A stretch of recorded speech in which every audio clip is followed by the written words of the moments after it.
Hello guys, welcome back to the fourth part of the second chapter, and in this video we are going to cover two topics. The first one is Marxist history and the second one is subaltern history. ठीक है guys, तो start करते हैं Marxist history से हमारे।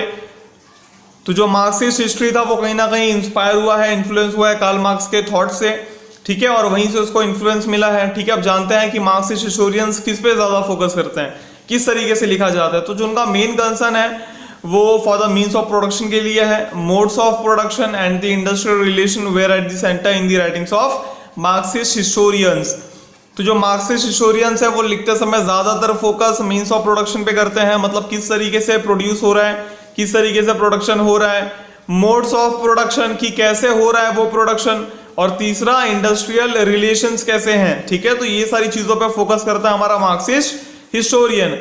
अब जो basic theme था मार्क्सिस्ट हिस्टोरियोग्राफी का वो था कि किसी भी सोशल इवेंट के इम्पैक्ट को एनालाइज करना जिसका कुछ सिग्निफिकेंस हो। ठीक है, सोशल इवेंट मतलब सोसाइटी में, समाज में कोई भी ऐसा बड़ा इवेंट हुआ हो जिससे कुछ बदलाव आए हो, या जिसका कुछ अच्छा कुछ पर्सपेक्टिव निकला हो, कुछ पॉजिटिव पर्सपेक्टिव निकला हो, उसको अच्छे तरीके से एनालाइज करना और उसका इम्पैक्ट क्या होगा वो चेक करना। ये किसका बेसिक थीम था, मार्क्सिस्ट हिस्टोरियोग्राफी का। ठीक है, अब जानते हैं कि ऐसे कौन से इंडियन हिस्टोरियंस थे जिन्होंने मार्क्सिस्ट हिस्ट्री को अपनाया।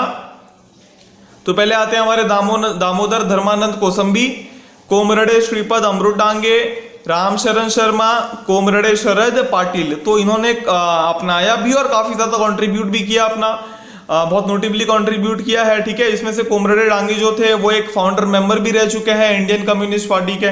हमारी एक पॉलिटिकल पार्टी भी है इसी सिद्धांत पे, मार्क्सिस्ट सिद्धांत पे, कम्युनिस्ट पार्टी जिसको बोला गया है। ठीक है, तो कोमरडे डांगे इसके एक फाउंडर मेंबर भी रह चुके हैं और उनकी एक बुक भी है प्रिमिटिव कम्युनिज्म टू स्लेवरी। ठीक है, जो मार्क्सिस्ट हिस्टोरियोग्राफी को रिप्रेजेंट करती है। ठीक है, किसको रिप्रेजेंट करती है, मार्क्सिस्ट हिस्टोरियोग्राफी को। बुक का नाम क्या है, प्रिमिटिव कम्युनिज्म टू स्लेवरी, याद रखना है, प्रिमिटिव कम्युनिज्म टू स्लेवरी। ठीक है, तो ये था हमारा मार्क्सिस्ट हिस्ट्री। आगे बढ़ते हैं अभी हमारे सबअल्टर्न हिस्ट्री पे। तो यहाँ पे आपको दिख रहा होगा सबअल्टर्न। सबअल्टर्न का मतलब क्या है, सबअल्टर्न का मतलब कि बॉटम मोस्ट रैंक, मतलब एकदम नीचे नीचे नीचे वाले लोग। ठीक है, नीची जाति के लोग, एकदम लोअर रीजन, समझ में आ रहा है, एकदम लोअर कास्ट। तो जो सीड था सबअल्टर्न हिस्ट्री का वो कहीं ना कहीं मार्क्सिस्ट हिस्टोरियोग्राफी में पाया जाता है। मार्क्सिस्ट हिस्टोरियोग्राफी से ये निकल के आया है सबअल्टर्न हिस्ट्री, और इसमें सबसे इंपॉर्टेंट रोल रहा है इटालियन हिस्टोरियन का, एंटोनियो ग्राम्शी। अब इनका बहुत एक इंपॉर्टेंट रोल रहा है ये आइडिया को डेवलप करने में कि जो हिस्ट्री है, उनका ये मानना था कि जो हिस्ट्री है उसको बॉटम मोस्ट रैंक से लिखा जाना चाहिए।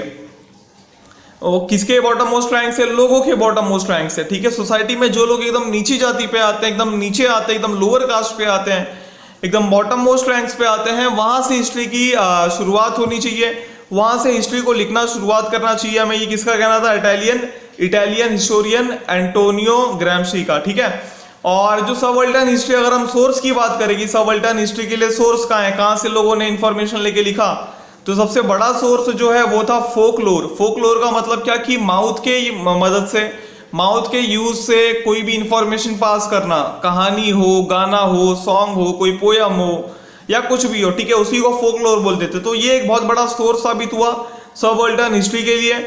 और दो फेमस इंडियन पर्सनालिटी ने भी काफी ज्यादा फोकस किया, पहले थे महात्मा फुले और दूसरे थे डॉक्टर बाबा साहेब अम्बेडकर। ठीक है, तो इन्होंने भी सेम आइडियोलॉजी एक्सप्रेस की सबअल्टर्न हिस्ट्री की। और जो महात्मा फुले थे उन्होंने काफी सारे बुक्स भी लिखे और काफी कम्युनिटीज पे ध्यान भी दिया, जो लोअर कास्ट के कम्युनिटीज थे। ठीक है, जो लोअर क्लास के ये थे, तो उन्होंने एक हिस्ट्री लिखी, history of the Shudra and Atishudra communities, मतलब जो SC ST, जिसको हम आज SC ST के नाम से जानते हैं, तो उनके कम्युनिटी के बारे में बुक लिखी, गुलामगिरी। कौन सी बुक लिखी, गुलामगिरी, यहाँ पे भी गिरी, क्या बात है, गुलामगिरी। और सबका अटेंशन ड्रॉ किया कि किस तरीके से वुमेन को, औरतों को, शूद्रा को, अतिशूद्रा को रिलीजन के नाम पे एक्सप्लॉइट किया जा रहा है, तबाह किया जा रहा है। तो उनके साथ काफी, मतलब उनके साथ काफी बुरा बर्ताव किया जाता था, उनसे बहुत सारे काम कराए जाते थे धर्म के नाम पे, और काफी नाइंसाफी की जाती थी उन लोगों के साथ। ठीक है, निचली जाति के साथ। तो उनको मतलब एक तरीके से सपोर्ट करने के लिए, इन्फ्लुएंस करने के लिए, ग्रो करने के लिए महात्मा फुले ने काफी चीजें लिखी और इन्फ्लुएंस भी किया, काफी काम भी किया इन्होंने पिछड़ी जाति के लिए। ठीक है, और उसके बाद शूद्रा एंड अतिशूद्रा जो है बॉटम मोस्ट रैंक है हमारे कास्ट सिस्टम के। ठीक है, शूद्रा अतिशूद्रा इंडिकेट करते हैं बॉटम मोस्ट रैंक हमारे कास्ट सिस्टम का। उसके बाद बी आर अम्बेडकर का भी काफी ज्यादा ये रहा कंट्रीब्यूशन रहा। जैसे हम सबको मालूम है कि बी आर अम्बेडकर की वजह से ही जो रिजर्वेशन मिला है पिछड़ी जाति के लोगों को, लोअर कास्ट के लोगों को, वो बी आर अम्बेडकर की ही देन थी। बी आर अम्बेडकर का ही उसमें सबसे बड़ा रोल था। आज जो उनके लिए रिजर्वेशन है वो बी आर अम्बेडकर की वजह से, इन्होंने काफी ज्यादा मतलब वो सब सहा भी है, क्योंकि ये खुद एक शूद्रा कम्युनिटी से आते थे, ये खुद एक दलित थे। तो जब इन्होंने खुद ने ये सब महसूस किया तो इनको ये था कि यार अब ये चीजें बदलनी है, आगे आजादी के बाद हमारा देश ऐसा नहीं होना चाहिए, हमारे देश में ऐसी चीजें नहीं होनी चाहिए, ठीक है। और इन्होंने काफी सारे बुक्स भी लिखे, ठीक है, 2 बुक लिखे जो काफी फेमस थे। पहला था हु वेयर द शूद्रास और दूसरा था द अनटचेबल्स, ठीक है। जो दलित लोग थे वो अनटचेबल्स से, मतलब ना वो किसी को टच कर सकते हैं, ना जो अपर कास्ट के लोग थे वो उनसे टच होना चाहते थे, ना ही उनको करना चाहते थे। मतलब इतनी ज्यादा मतलब उनको प्रॉब्लम थी, इतना ज्यादा डिस्क्रिमिनेशन हो रहा था उस समय, ठीक है। तो ये सारे एक अच्छे खासे एग्जांपल है सबऑल्टर्न टाइप के। एक बार वापस रिवीजन कर लेते हैं। मार्क्सिस्ट हिस्टोरियोग्राफी किस पे फोकस करता है? मीन्स ऑफ प्रोडक्शन पे, मोड्स ऑफ प्रोडक्शन पे। सबऑल्टर्न हिस्ट्री इसके बारे में बात करता है, निचली जाति के बारे में बात करता है। इसके पहले हमने नेशनलिस्टिक हिस्टोरियोग्राफी देखा था, वो किसके बारे में बात कर रहा था? हमारे कंट्री के हिस्ट्री के बारे में बात कर रहा था, प्राइड और ऑनर के बारे में बात कर रहा था। उसके पहले हमने कॉलोनियल हिस्टोरियोग्राफी देखा था, जो ब्रिटिश ऑफिसर द्वारा लिखी गई थी, वो किसके बारे में बात कर रहा था? वो इंडियन कल्चर को नीचे गिराने के बारे में, उसको इंफीरियर बताने के बारे में बात कर रहा था।